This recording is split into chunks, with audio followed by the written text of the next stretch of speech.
Hi friends, இந்த வீடியோவில் வந்து பார்த்தீங்கன்னா நம்ம ஷார்ப் பேஜில் எப்படி ஒர்க் பண்ணுறது தான் பார்க்க போகிறோம். நிறைய பேர் நம்மக்கிட்ட ஆரி கிளாஸில் ஜாயின் பண்ண ஸ்டூடெண்ட்ஸாக இருக்கட்டும், இல்லை இன்ஸ்டாகிராமில் வீடியோஸ் பார்த்துட்டு எனக்கு டிஎம் பண்ணவங்களா இருக்கட்டும், நிறைய பேர் கேட்ட ஒரே கேள்வி, இந்த ஷார்ப் பேஜில் எனக்கு ஒர்க் பண்ணுறதுக்கு சரியாக வரல, நூல் வந்து மேலே தூக்குன மாதிரி வருது, இதுக்கு எதனா ஒரு வீடியோ போடுங்க அப்படின்னு சொல்லி கேட்டிருந்தாங்க. ஸோ அவங்களுக்கான வீடியோ தான் இது. ஸோ இப்போ தான் ஃபஸ்ட் டைம் நம்மளோட சேனலை பார்க்குறீங்கன்னா மறக்காமல் சப்ஸ்கிரைப் பண்ணிக்கோங்க, பக்கத்தில் இருக்கிற பெல் பட்டனும் ப்ரெஸ் பண்ணிக்கோங்க. அப்போ தான் நான் போடுற வீடியோ எல்லாமே உங்களுக்கு உடனே நோட்டிஃபிகேஷனாக வரும், நீங்கள் மிஸ் பண்ணாமல் பார்க்கலாம். இதுக்கு வந்து பார்த்திங்கன்னா நான் துலிப் நீடிலில் வந்து 14 நம்பர் நீடில் தான் எடுத்திருக்கேன். உங்கள்கிட்ட 13, 14 இல்லை அயன் நீடிலில் த்ரெட் நீடில் இருந்தாலும் எடுத்துக்கலாம். ஸோ ஜரி த்ரெட் எடுத்திருக்கேன். இந்த வீடியோவில் ஜரி த்ரெட்டில் எப்படி போடணும் அப்படின்னு சொல்லித்தரேன்.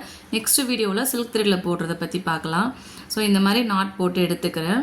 ஸோ நீங்கள் 2-3 தடவை நாட் போட்டுக்கோங்க, அப்போ தான் மேலே வராது. எப்பயும் போல் செயின் ஸ்டிச் தான். உங்களுக்கு செயின் ஸ்டிச் நல்லா ப்ராக்டிஸ் ஆகிடுச்சுனாலே இதெல்லாம் வந்து ஈஸியாக தான் இருக்கும். இப்போது நான் இங்கேருந்து ஸ்டார்ட் பண்ணுறேன். நீடில் பஞ்ச் பண்ணி மேலே வந்து த்ரெட்டை எடுக்கிறேன். எப்பயுமே எந்த ஒரு ஸ்டிச்சு ஸ்டார்ட் பண்ணாலும் பேக்கில் ஒரு சின்ன செயின் போட்டுட்டு ஸ்டார்ட் பண்ணுங்கள். ஸோ கொஞ்சம் பெரிய பெரிய செயினாக போடாமல் கொஞ்சம் சின்ன சின்னதாக போட்டிங்கன்னா உங்களுக்கு அந்த ஷார்ப் எட்ஜ் எல்லாமே வந்து கரெக்டாக இருக்கும், நல்லா நீட்டாகவும் இருக்கும்.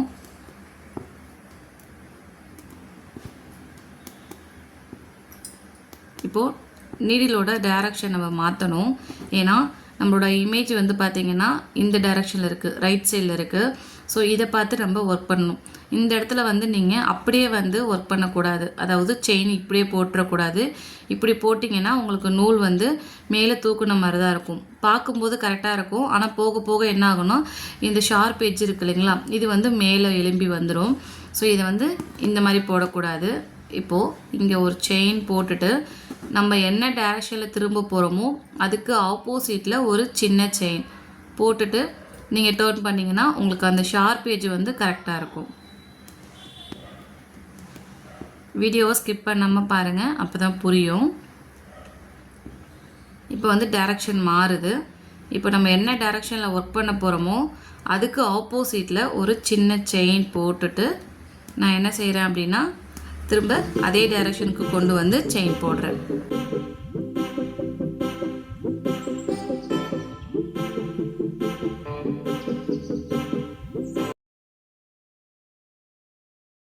இப்போது நம்ம இப்படியே கொண்டு போகக்கூடாது, இந்த மாதிரி கொண்டு போனால் மட்டும்தான் உங்களுக்கு வந்து இந்த இடத்துல ஒரு மாதிரி ஃப்ளாட்டாக இருக்கும், ஷார்ப் எட்ஜ் கிடைக்காது.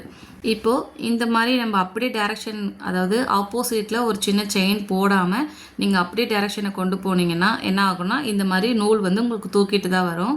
ஸோ அந்த மாதிரி போடக்கூடாது. ஆப்போசிட்டில் ஒரு சின்ன செயின் போட்டுட்டு அதுக்கப்புறம் நீங்கள் நீடில் திருப்பிக்கலாம். சின்ன செயின் போட்டுட்டு டைரக்ஷனுக்கு தகுந்த மாதிரி செயின் ஸ்டிச் போட்டுட்டு வாங்க. ஸோ முடிஞ்ச அளவுக்கு கொஞ்சம் சின்ன சின்ன செயினாக போடுங்க, அப்போ தான் உங்களுக்கு பார்க்க நீட்டாக இருக்கும்.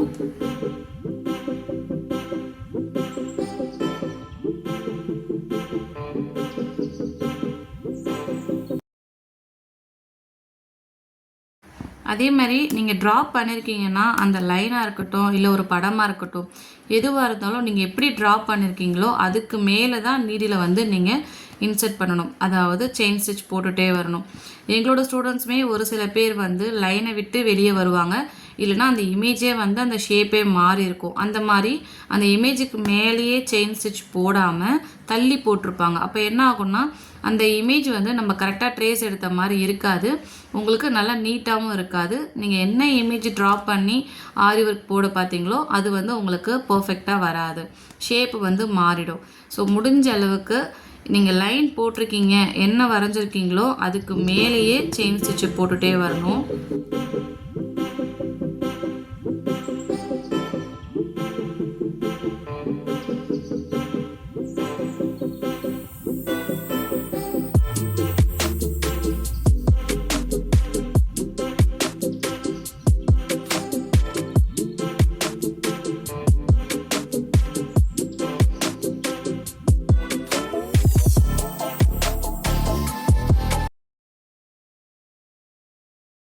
இப்போது ஃபினிஷ் பண்ணிட்டோம். இந்த இடத்துல நம்ம எண்டு நாட் போட்டுக்கலாம். கொஞ்சம் பெரிய த்ரெட்டாகவே எடுத்துக்கலாம். எடுத்துட்டு அதுக்கு பக்கத்துலேயே ஒரு செயின் இப்போது ஃபஸ்ட் எடுத்த த்ரெட்டு வந்து நல்லா சின்னதாகிடும், செகண்டாக எடுத்த த்ரெட்டு வந்து நல்லா பெருசாக இருக்கும். இந்த செகண்டாக எடுத்துருக்கோம் இல்லைங்களா செயின், இதுக்குள்ளேயே நீடியில் விட்டு ஃபஸ்ட்டு எடுத்துருக்கோம் இல்லைங்களா செயின், அது வந்து சின்னதாக இருக்க பாருங்கள், அந்த நூலை வந்து நம்ம ஊசியில் பிடிச்சிக்கணும். இப்படி அந்த ஊசி முனையில் நீங்கள் பிடிச்சிட்டு கீழே இருக்க த்ரெட்டை பொறுமையாக இழுத்தீங்கன்னா உங்களுக்கு எண்டு நாட்டு விழுந்துடும். ஸோ ஃபஸ்ட் டைம் போடும்போது எண்டு நாட்டு இந்த மாதிரி பெருசாக கூட வரும், அது ஒன்றும் பிரச்சனை இல்லை, ப்ராக்டிஸ் பண்ண பண்ண சரியாயிடும். நீங்கள் வந்து கிளாத்துக்கு கீழே இந்த நூலை வந்து இழுத்து விட்டுக்கலாம். இப்போ வந்து இந்த மாதிரி ஷேப்பு, அதாவது ஷார்ப் எட்ஜ் உள்ள ஷேப்ஸில் வந்து எப்படி ஒர்க் பண்ணுறது அப்படின்னு சொல்லி தான் பார்க்க போகிறோம். நீங்கள் வந்து இந்த மாதிரி பாக்ஸ் மட்டும் போட்டு ட்ரை பண்ணக்கூடாது. இந்த மாதிரி திலகம் ஷேப்பு, ஸ்டார்ஸு, இந்த மாதிரி நிறைய ஷேப்ஸ் வந்து பின்ட்ரெஸ்ட்லேயே நிறைய அவைலபிளாக இருக்குது. உங்களுக்கு என்னெல்லாம் ஷேப்ஸ் வந்து ப்ராக்டிஸ் பண்ண தோணுதோ அதெல்லாம் வந்து நீங்கள் ட்ரை பண்ணிகிட்டே இருந்தால் தான் உங்களுக்கு அந்த ஷார்ப் எட்ஜெலாம் வந்து நல்லா ப்ராக்டிஸ் ஆகும். இப்போ இதெல்லாம் எப்படி போடுறது நான் காமிக்கிறேன், வீடியோவை ஸ்கிப் பண்ணாமல் பாருங்கள். இப்போ திலகம் ஷேப்பில் வந்து பார்த்தீங்கன்னா நீங்கள் இங்கேருந்து கூட ஸ்டார்ட் பண்ணலாம், அப்படி இல்லைனா நீங்கள் ரேண்டமாக இந்த இடத்துலேருந்து கூட ஸ்டார்ட் பண்ணலாம். ஓகேங்களா, நான் இங்கேருந்து ஸ்டார்ட் பண்ணுறேன். ஸ்டார்ட் பண்ணிவிட்டு அந்த அவுட்லைனுக்கு மேலேயே தான் நீங்கள் அதை செயின் ஸ்டிச் கொடுத்துட்டு வரணும்.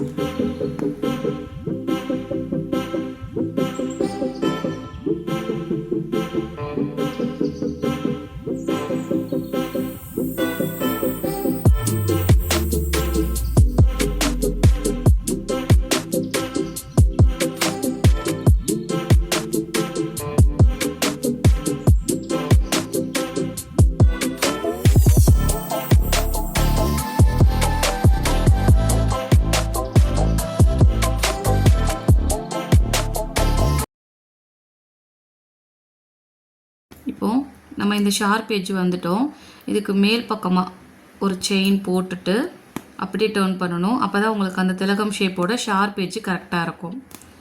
இப்போ ஸ்டார்ட் பண்ண இடத்துல கம்ப்ளீட் பண்ணிக்கலாம். இந்த இடத்துல எண்டு நாட் போட்டுக்கணும்.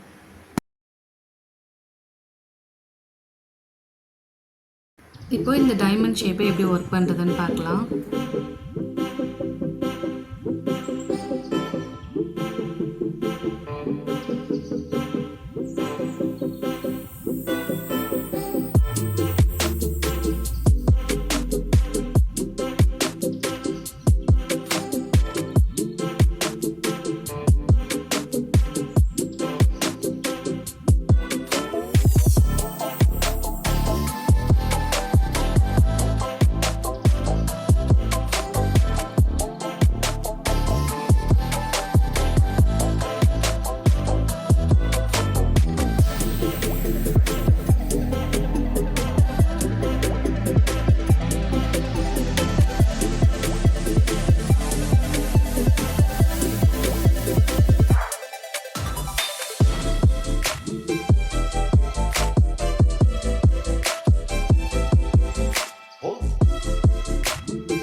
இப்போ கம்ப்ளீட் பண்ணி முடிச்சிட்டோம். எவ்வளோ அழகாக நீட்டாக வந்திருக்கு பாருங்கள். முடிஞ்ச அளவுக்கு கொஞ்சம் சின்ன சின்ன செயினாக போட்டிங்கன்னா நீங்கள் ஒர்க் பண்ணுறது ரொம்ப அழகாக நீட்டாக இருக்கும். ஸோ ப்ராக்டிஸ் பண்ணிகிட்டே இருங்க, பண்ணிகிட்டே இருந்தால் மட்டும்தான் நம்மளால் போட முடியும். எந்த ஒரு விஷயமா இருந்தாலும் நம்ம முயற்சி பண்ணிகிட்டே இருக்கணும். வரலை அப்படின்னு சொல்லி விட்டுட்டோம் அப்படின்னா கண்டிப்பாக வராது. ஏன் வரலை அப்படின்னு சொல்லி நம்ம கண்டுபிடிச்சி அதுக்கான முயற்சி நம்ம எடுத்தோம் அப்படின்னா கண்டிப்பாக அது போட முடியும். இது எந்த விஷயம்னு இல்லை, எதுவாக இருந்தாலுமே. ஸோ நீங்கள் வீட்டில் கண்டிப்பாக இதேமாதிரி ட்ரை பண்ணி பாருங்கள். ட்ரை பண்ணி ஒரு தடவைக்கு 2 தடவை வரலை அப்படின்னா அடுத்தடுத்து ஷேப்ஸ் வந்து நிறைய ப்ராக்டிஸ் பண்ணணும். ஓகேங்களா? ஸோ இந்த வீடியோ உங்களுக்கு பிடிச்சிருந்துச்சுன்னா, ரொம்ப யூஸ்ஃபுல்லாக இருந்துச்சுன்னா கமெண்ட் பண்ணுங்கள். மறக்காம சேனலை சப்ஸ்கிரைப் பண்ணிக்கோங்க. ஸோ உங்களுக்கும் வீட்டில் இருந்து ஆரி ஒர்க் பழகணும், அதுவும் உங்களோட ஃப்ரீ டைமில் கற்றுக்கணும்னு நினச்சிங்கன்னா நம்மளோட ஃப்ரீ ஆரி கோர்ஸில் ஜாயின் பண்ணிக்கலாம். பேசிக்ல இருந்து அட்வான்ஸ் வரைக்கும் நம்ம சொல்லி கொடுக்குறோம். சர்டிஃபிகேட் கோர்ஸ் தான். ஸோ உங்களுக்கு இன்ட்ரெஸ்ட் இருக்கிறவங்க ஸ்க்ரீனில் தெரியிற நம்பருக்கு டீட்டெயில்ஸ் கேட்டு ஜாயின் பண்ணிக்கலாம்.